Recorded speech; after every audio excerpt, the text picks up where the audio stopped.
For the past 3 months, I've been playing Final Fantasy XIV, waiting patiently for Season of the Lost to come out. And I have to say, it's been a very weird experience playing an MMO RPG for the very first time. And it has given me plenty of time to make great comparisons between the two games. I have to say, spending 2,000 hours in the world of Destiny 2 has really made me blind to what can be expanded on and improved in the world of Destiny. And spending only 3 months in the world of Eorzea has really brought to light some of the improvements that can really help make Destiny 2 a better experience for players all around. And these are just a few things that came to mind. So, let's talk about them. The first and biggest thing I noticed when first entering Final Fantasy XIV was its amazing job at introducing new players to the game in so many different ways. The first one is the tutorials.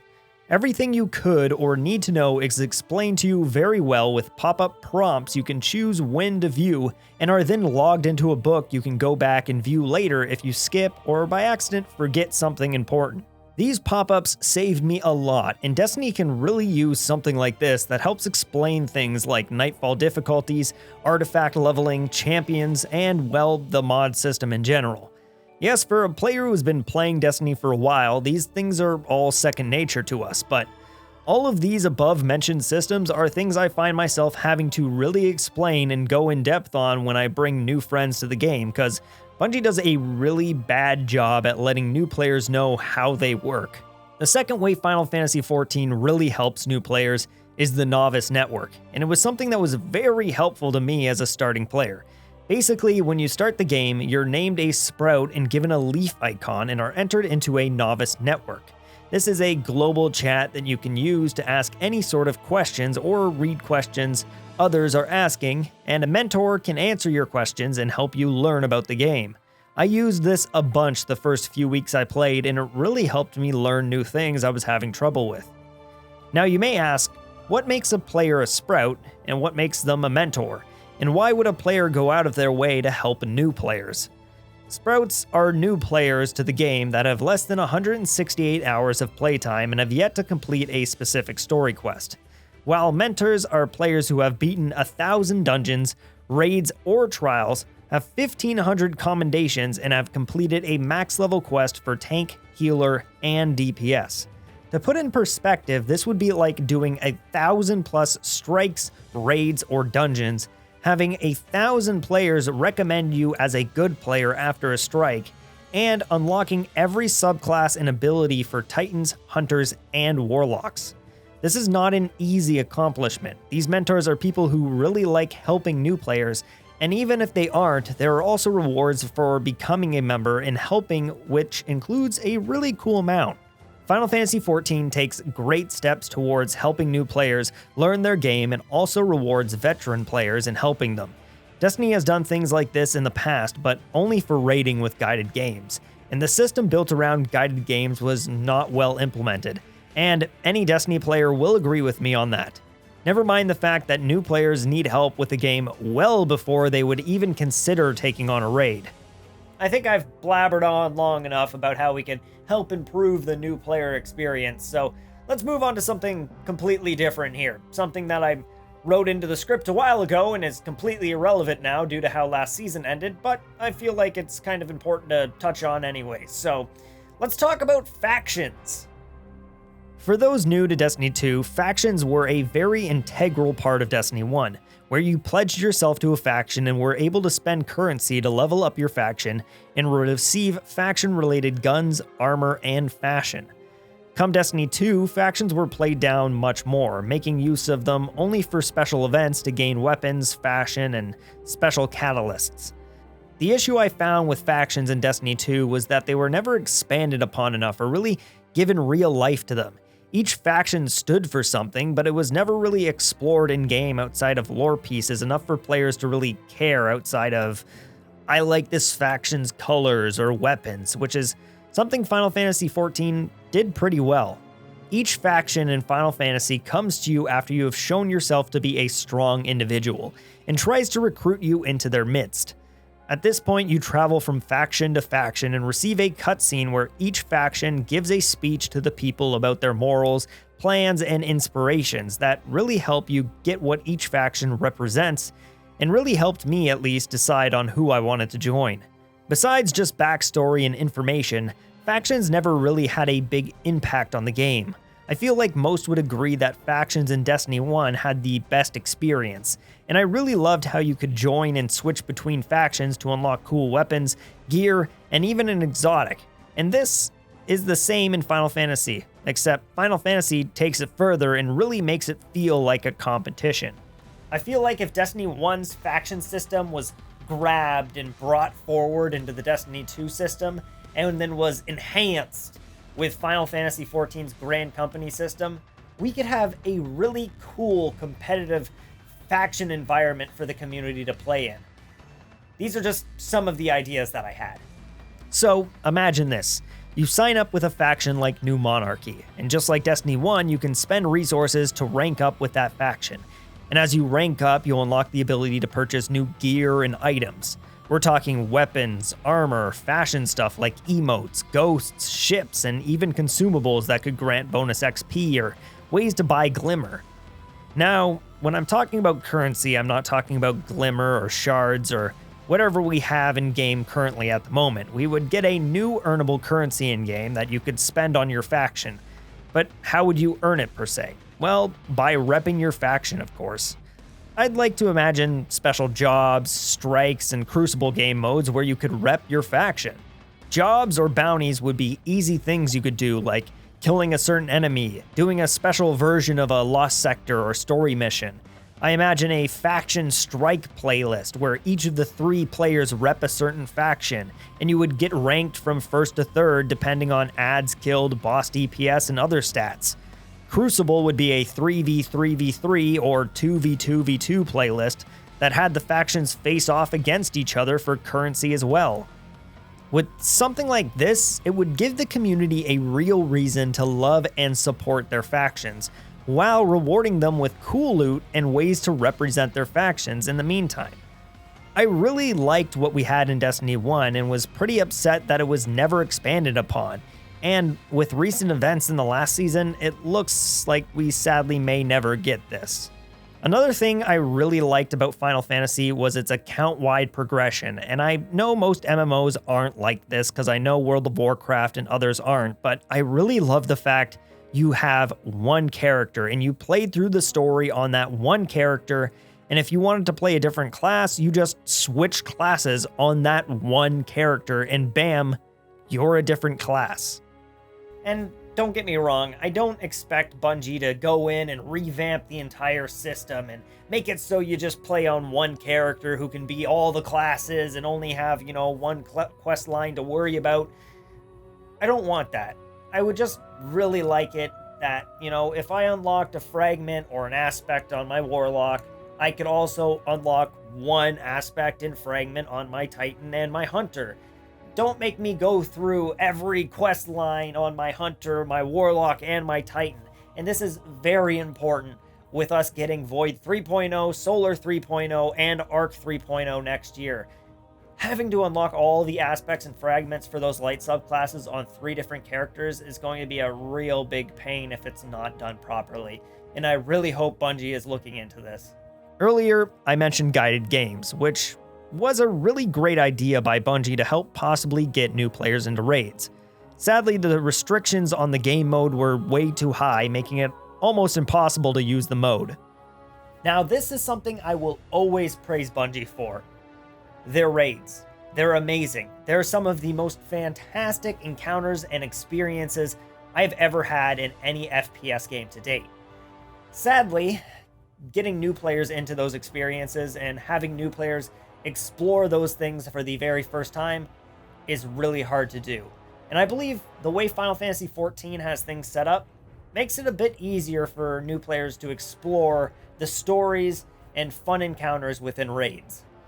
First off, I need to state I am no expert at Final Fantasy XIV raids, since I've only done the Coils of Bahamut and Crystal Tower, and I know later raids are different than these ones, but I find it to be a good example of how players can learn raids and encounters.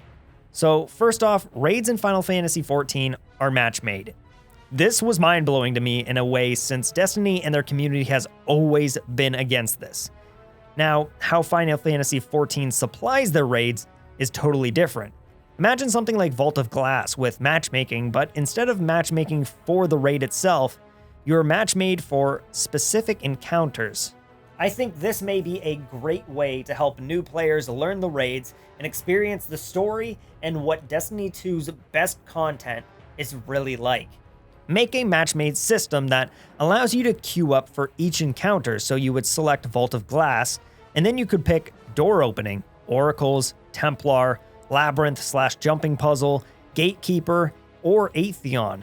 Splitting it up like this would make for much shorter experiences where each new player could learn about the encounters without having to dedicate too much time.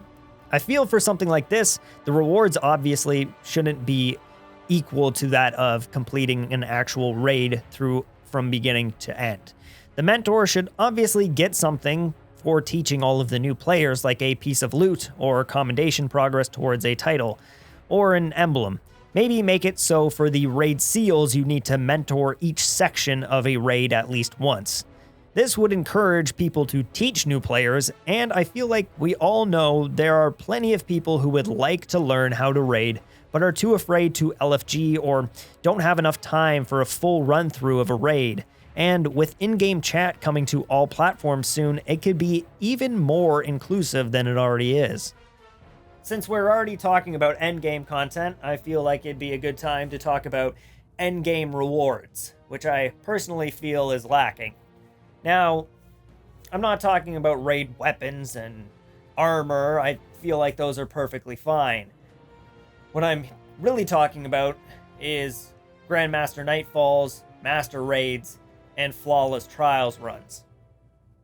Now, for those of you who don't know, Bungie has recently started releasing high-end loot for endgame content like Grandmaster Nightfalls, Trials, and Grandmaster Raids. And I think this is great and all, but I really feel like they took the wrong approach to this. Like, take a look at this. This is a Fatebringer, and you get it from beating the raid. It is a chance drop from a raid encounter. And this is a time-lost Fatebringer. You get it from beating a specific challenge in the Master Raid. Yeah, you can't really tell the difference. The one only real difference is that the time-lost weapons can drop with 2 perk choices instead of 1, and they can slot adept mods, which are slightly better than normal mods. This same statement can be said for Grandmaster Nightfalls and Flawless Trial runs. Now, this is great and all, but personally, I think it's not worth the time and effort to get these weapons to drop, since I already got a great rolled weapon from the raid that works just fine, so why would I grind more difficult master raids for the same weapon with just a little bit better stats?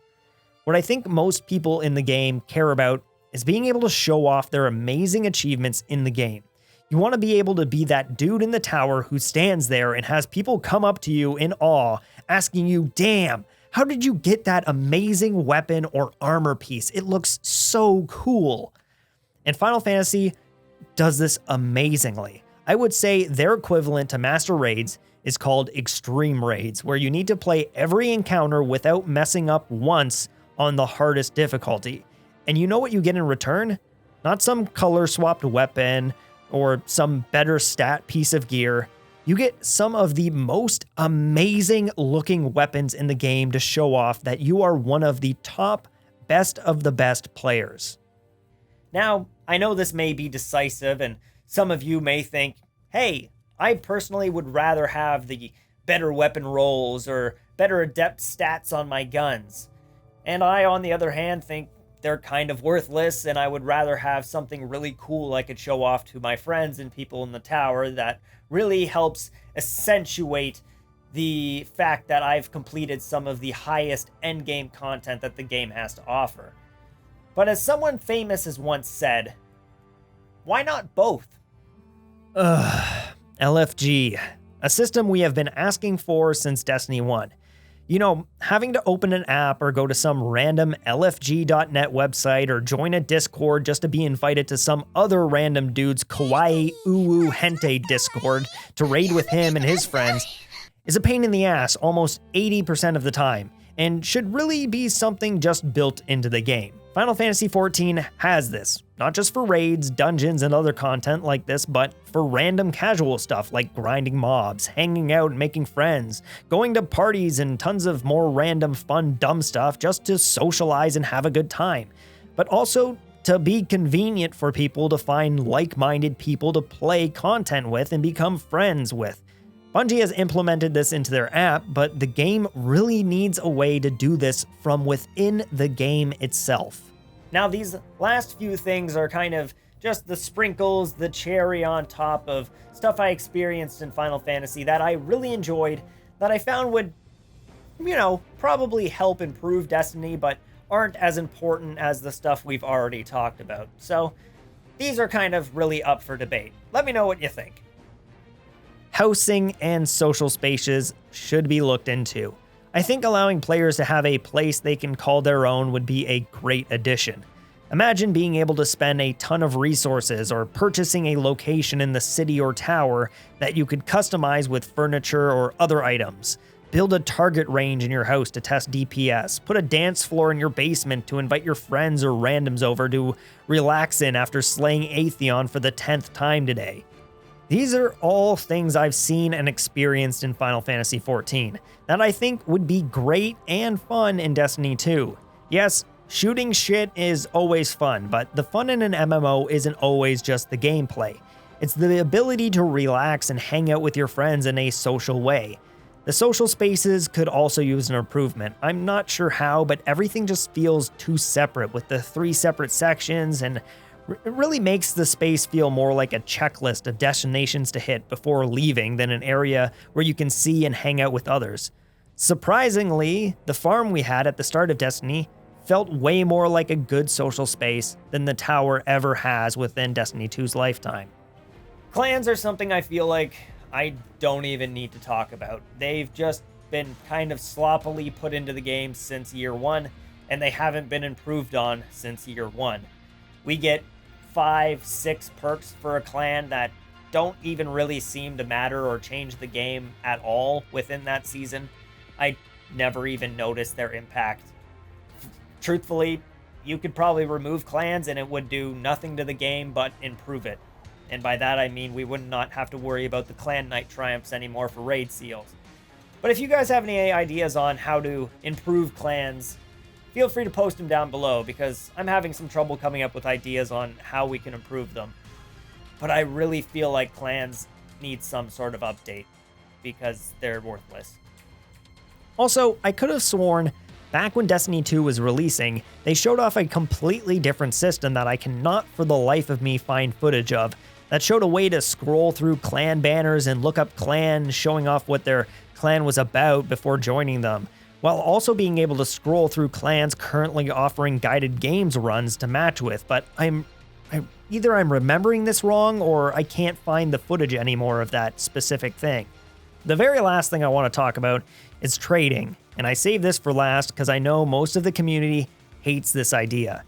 I like the idea of a trade market, like being able to grind for a well-rolled weapon in a raid, and then being able to trade it to a friend or sell it on the market for Ascendant shards, or something else that you may need. No clue how it would work with how limited Destiny's currency economy is, but there would also need to be a huge restriction on what you could trade and what you couldn't, just like any MMO has. I mean, I personally hate grinding Nightfalls for Ascendant shards, so I wouldn't mind being able to sell some of the god rolls I have that I don't use for easy Ascendant shards. Now, please don't take this as a hate video. These are just some ideas I have for improving on a game that I love. A game that I have over 2,000 hours of playtime in. That is strictly playtime, not sitting in the tower or in orbit. I don't want to know what my time would be if I included that. It would probably make me depressed. Anyways, if you have any ideas for yourself, feel free to post them in the comments below. Feel free to share. I'm really enjoying this cool content I'm making. I had a lot of fun with this video. So feel free to like it, share it around, and hit the subscribe button. But until then, I'll see you all in the next video.